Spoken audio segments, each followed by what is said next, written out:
তো হ্যালো বন্ধুরা, আজকে আমরা যে বিষয় ডিসকাস করব, যে টপিক, ছোট্ট টপিক, এই টপিকটার নাম হচ্ছে টপ ডাউন এবং বটম আপ অ্যাপ্রোচ। আমাদের প্রত্যেক সিটেট পরীক্ষায় আপনারা দেখতে পাবেন, এখানে দেখুন, এই দেখুন প্রিভিয়াস ইয়ার কোয়েশনপত্র আমি নিয়েছি। এই দেখুন প্রিভিয়াস ইয়ার কোয়েশন আমাদের হাতে রয়েছে, দেখতে পাচ্ছেন। এই প্রত্যেকটা প্রিভিয়াস ইয়ার কোয়েশনে আমরা একটি না একটা প্রশ্ন আমরা পাবো, সে বটম আপ এবং টপ ডাউন নিয়ে। তো আজকের পর থেকে আপনারা সেই বটম আপ এবং টপ ডাউনের যে কোনো প্রশ্ন যদি আপনারা দেখেন যে এই প্রশ্নটা আমরা কী করে সলভ করবো বা এই প্রশ্নের কারেক্ট অ্যান্সার কী হবে, সেটা আজকে আপনারা বাই হাত কা খেল সলভ করতে পারবেন। তো চলুন দেরি না করে আমরা সরাসরি আজকে আমরা মূল ক্লাসের দিকে চলে যাই। ডাউন এবং বটম আপ। টপ ডাউন মানে কি ঊর্ধ্বমুখী এবং বটম আপ মানে কি অধোমুখী, ঠিক আছে।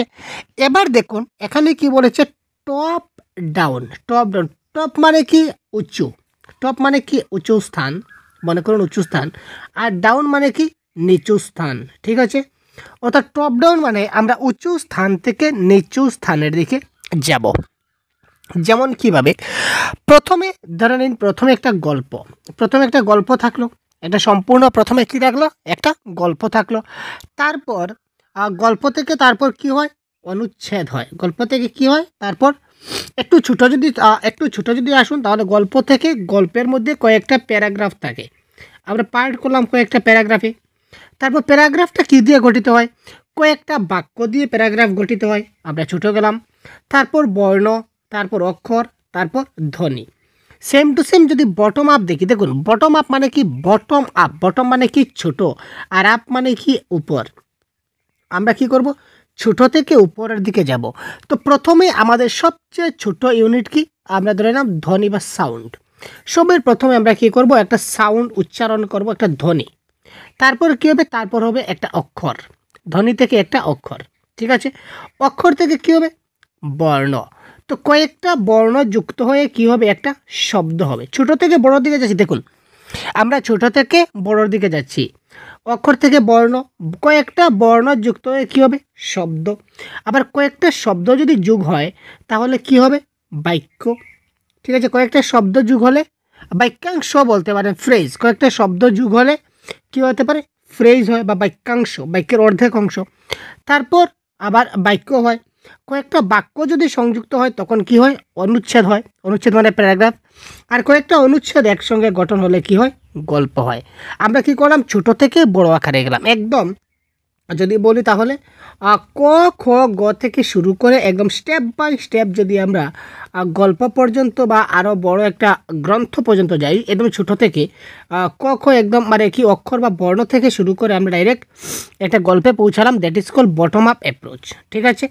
আবার সেই জিনিসটা যদি ঠিক উল্টো হয়, যেমন গল্প থেকে শুরু করে আমরা অনুচ্ছেদ, তারপর বাক্য, তারপর বর্ণ, তারপর অক্ষর যদি যাই, সেটা হবে কি টপ ডাউন। দেখুন আমরা প্রশ্নের মাধ্যমে আপনাদের বুঝিয়ে দেওয়ার চেষ্টা করব। টপ ডাউন অ্যাপ্রোচ মানে কি, সমগ্রতাকে অংশ। গল্প মানে একটা সম্পূর্ণ গল্প, মানে সমগ্র গল্প হোল। তারপর আমরা যাবো কোথায়, একদম নির্দিষ্ট পার্টে যাব, অর্থাৎ ছোট ছোট যে পার্ট আছে তার প্রত্যেকটা ধ্বনি, হোল টু পার্ট, একদম প্রত্যেকটা ছোট ছোট অংশে আমরা যাব, ঠিক আছে। এবার প্রথম প্রশ্ন দেখুন তো কী বলেছে, দেখুন ভাই। পঠন শেখানোর ক্ষেত্রে প্রথমেই বর্ণ এবং স্বনিমের মতো বুনিয়াদী উপাদানগুলির সঙ্গে পরিচয় ঘটিয়ে তারপর কীভাবে স্বনিমগুলির সমানে শব্দ গঠন করা, অর্থাৎ কি, প্রথমে বর্ণ আসলো, তারপর শব্দ আসলো। তো প্রথমে বর্ণ, তারপর শব্দ, তারপর কি বলেছে, সমগ্র পাঠ। বর্ণ থেকে শব্দ, শব্দ থেকে কি হবে, সম্পূর্ণ পাঠ হবে। তো তার মধ্যে তো রয়েছে কি, রয়েছে বাক্য রয়েছে, ঠিক আছে। বাক্য পরে অনুচ্ছেদ। এই যে বর্ণ থেকে শব্দ, শব্দ থেকে বাক্য, বাক্য থেকে অনুচ্ছেদ, অনুচ্ছেদ থেকে পাঠ, সেটা কি হবে,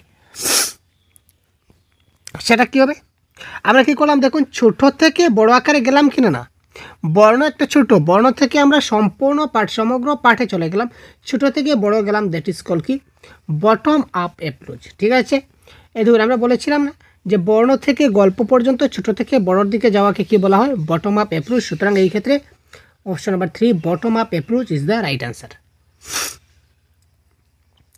একটি অনুচ্ছেদ শুনে, প্রথমেই একটি অনুচ্ছেদ শোনালো, দেখুন প্রথমেই একটা অনুচ্ছেদ, ঠিক আছে ভাই। অনুচ্ছেদ মানে কি, প্যারাগ্রাফ। প্রথমে একটা প্যারাগ্রাফ আমরা শিখলাম, তারপর প্যারাগ্রাফ থেকে প্যারাগ্রাফের বাক্য, তারপর অনুচ্ছেদ থেকে কি, অনুচ্ছেদ থেকে বাক্য বা সেন্টেন্স, ঠিক আছে।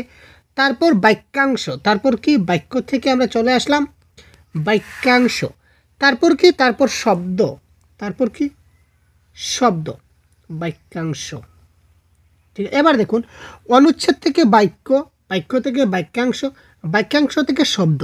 এটা আমরা ছোট থেকে বড় যাচ্ছি না বড় থেকে ছোট যাচ্ছি? আপনারা বলুন তো ভাই, এটা আমরা কোথা থেকে কোথাও বড় থেকে ছোট যাচ্ছি না ছোট থেকে বড় যাচ্ছি? আলটিমেটলি আমরা কি করছি, বড় থেকে ছোট যাচ্ছি। অনুচ্ছেদ থেকে শব্দ মানে বড় থেকে ছোটোর দিকে যাচ্ছি। তো যখন বড় থেকে ছোটোর দিকে যখন যাব তখন সেটা কারেক্ট আনসার হবে কি টপ ডাউন অ্যাপ্রোচ। ঠিক আছে, নেক্সট প্রশ্ন। প্রথম শ্রেণীর একটি ভাষা শিক্ষার পাঠ্য বই শুরু হয় প্রথমে বর্ণমালা। প্রথমে কি হয়, বর্ণমালা হয়, বর্ণমালা, বর্ণমালা প্রথমে বর্ণমালা থেকে শুরু হয়, তারপর 2 অক্ষর বা 3 অক্ষরের শব্দ, তারপর বর্ণমালা থেকে শব্দ, তারপর গল্প বা কবিতা। এখানেও দেখুন প্রথমে বর্ণ, বর্ণ থেকে শব্দ, ছোট না বড়, বড় থেকে ছোট যাচ্ছে না ছোট থেকে বড় যাচ্ছে, বর্ণ থেকে শব্দ যাচ্ছে, শব্দ থেকে গল্প যাচ্ছে, মানে স্টেপ বাই স্টেপ কী যাচ্ছে, ছোট থেকে বড়োর দিকে যাচ্ছে। ঠিক আছে, বোঝা গেল, ছোট থেকে বড়োর দিকে যাচ্ছে। বর্ণ থেকে শব্দ একটু বড়, শব্দ থেকে ডাইরেক্ট গল্প যাবে না, শব্দ থেকে এখানে মধ্যে আর অনেকগুলো রয়েছে, বাক্য বাক্যাংশ রয়েছে, সেগুলো দেওয়া হয়নি।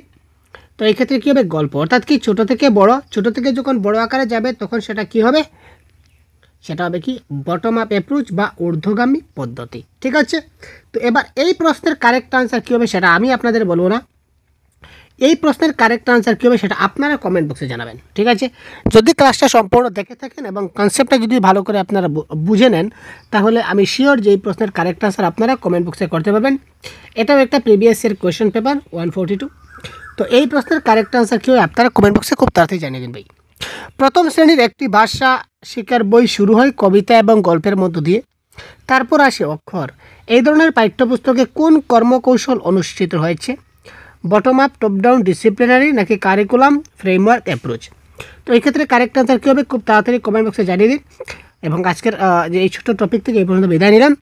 আর যদিও এখন পর্যন্ত কোনো ডাউট থাকে তো অবশ্যই আমাদের কমেন্ট করে জানাতে বলবেন না। ধন্যবাদ।